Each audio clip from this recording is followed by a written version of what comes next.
This afternoon's panel is centered on the book for our conference, Fighting for the Confederacy by Edward Porter Alexander and edited by Gary Gallagher.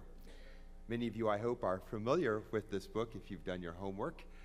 You know that Edward Porter Alexander, he figured in some of the highest circles of the Army in Northern Virginia, and this account that he has left us is certainly one of the most valuable, most important on the war in Virginia.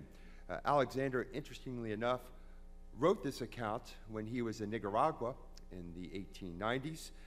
He wrote an account that ultimately became Military Memoirs, published in 1907.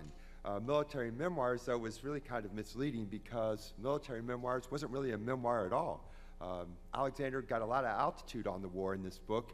It's really a critical analysis of the war, and anything personal was actually removed from its publication. His true personal reminiscence is this book, Fighting for the Confederacy.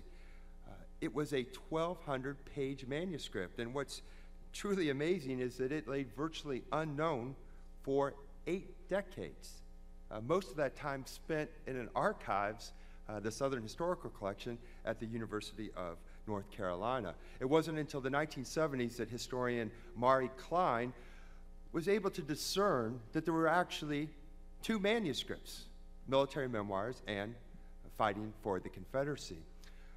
That background is really be the end of my sort of analysis of this book, because we have panelists with us today who will tell you why they believe that this book adds to our understanding of the war in Virginia and will offer, I hope, a critical assessment as well.